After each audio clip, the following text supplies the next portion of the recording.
ایک ایسا کرشماتی تابوت کہ جس کو حاصل کرنے والا دنیا فتح کر سکتا ہے، وہ مقدس تابوت کہ جسے حاصل کرنے کے لیے یہودیوں نے ہزاروں مقامات کھود ڈالے۔ اس تابوت میں ایسی کیا کراماتی چیزیں ہیں؟ یہ تابوت کب اور کہاں سے آیا؟ تاریخ میں کس کس کے پاس رہا؟ اس صندوق کی حفاظت کے لیے کون کون سے انتظامات کیے گئے؟ اب یہ صندوق کہاں پر ہے اور قرب قیامت میں اس مقدس صندوق کو کون حاصل کرے گا؟ آج ہم دنیا کا سب سے کرشماتی صندوق سکینہ کے بارے میں جانیں گے۔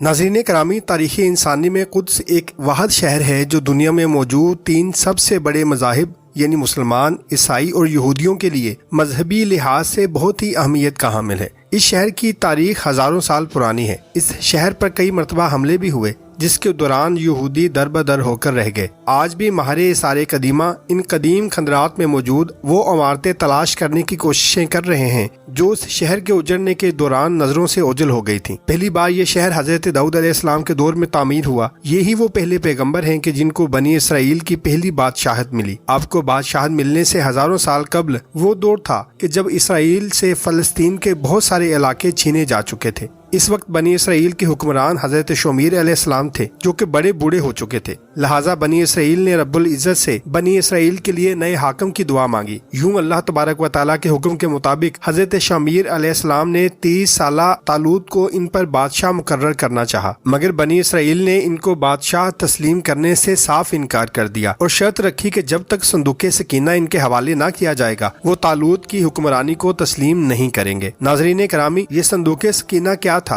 اور بنی اسرائیل اس کو اتنی اہمیت کیوں دیتے تھے؟ اس کی اہمیت کو سمجھنے کے لیے ہمیں تاریخ میں بہت ہی پیچھے جانا پڑے گا۔ صندوق سکینہ دراصل لکڑی کا بنا ہوا ایک متبرک صندوق تھا جو حضرت آدم علیہ السلام پر نازل ہوا تھا اور پوری زندگی ان کے پاس ہی رہا اور پھر بطور وراثت آپ کی اولاد کو ملتا رہا، یہاں تک کہ صندوق حضرت یعقوب علیہ السلام کو ملا جنہیں اسرائیل بھی کہا جاتا ہے، اور آپ ہی کی اولاد بنی اسرائیل بھی کہلواتی ہے۔ یوں آپ کی اولاد سے ہوتا ہوا بنی اسرائیل تک پہنچا۔ حضرت موسیٰ علیہ السلام بھی اللہ کے جلیل القدر پیغمبر تھے اور وہ بھی بنی اسرائیل سے ہی تھے۔ یوں یہ صندوق حضرت موسیٰ تک بطور وراثت پہنچا۔ قصہ الانبیاء کے مطابق اس صندوق میں تورات کا اصل نسخہ، پتھر کی 2 تختیاں جو کہ کوہ سینا پر حضرت موسیٰ کو عطا کی گئی تھی، حضرت موسیٰ اور حضرت ہارون کا عصا مبارک، اور اس کے علاوہ من و سلوہ ایک برتن میں محفوظ تھا تاکہ آنے والی نسلیں اللہ کے اس احسان کو ہمیشہ یاد رکھیں جو صحرا میں بھٹکنے پر اللہ نے بنی اسرائیل پر فرمایا تھا۔ یہ تابوت دراصل بنی اسرائیل کے لیے ایک رحمت اور برکت کا تحفہ تھا۔ ان کو جب بھی کوئی مشکل پیش آتی یا جنگ میں دشمن کے غلبے کا خطرہ ہوتا تو بنی اسرائیل اس تابوت کو سامنے رکھ کر جو بھی دعا کرتے وہ قبول ہو جاتی۔ مگر جب بنی اسرائیل گناہوں میں مبتلا ہو گئے اور ان کی بدعمالیوں کی وجہ سے اللہ کا عذاب نازل ہوا اور قوم عمالقہ کے ایک قبیلے جرار نے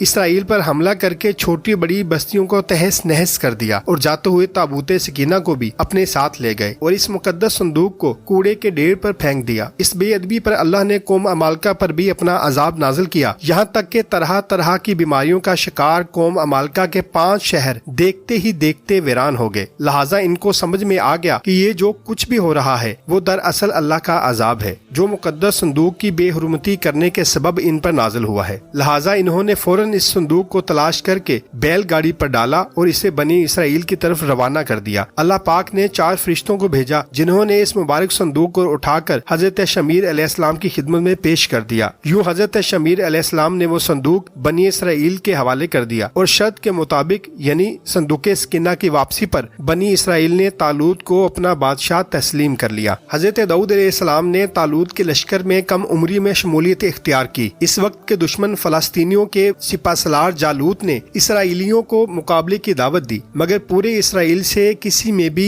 اس سے مقابلہ کرنے کی ہمت نہ تھی۔ یوں حضرت داؤد علیہ السلام ان کے مقابلے پہ نکلے اور اسے قتل کر دیا، اور اس واقعہ نے حضرت داؤد علیہ السلام کو بنی اسرائیل کی آنکھ کا تارا بنا دیا اور ان کے دل میں حضرت داؤد علیہ السلام کے لیے محبت پیدا ہوگی۔ لہٰذا طالوت نے اپنی بیٹی حضرت داؤد علیہ السلام سے بیاہ دی اور یوں وقت گزرتا گیا یہاں تک کہ حضرت داؤد علیہ السلام بنی اسرائیل کے حکمران بنے اور ان کو نبوت بھی عطا کی گئی، اور آپ نے ہی یروشلم کی بنیاد رکھ کر وہاں تابوت سکینہ کی حفاظت کے لیے ایک بڑا محل تعمیر کرنا شروع کیا۔ آپ نے بنی اسرائیل پر 40 سال تک نبوت کی، مگر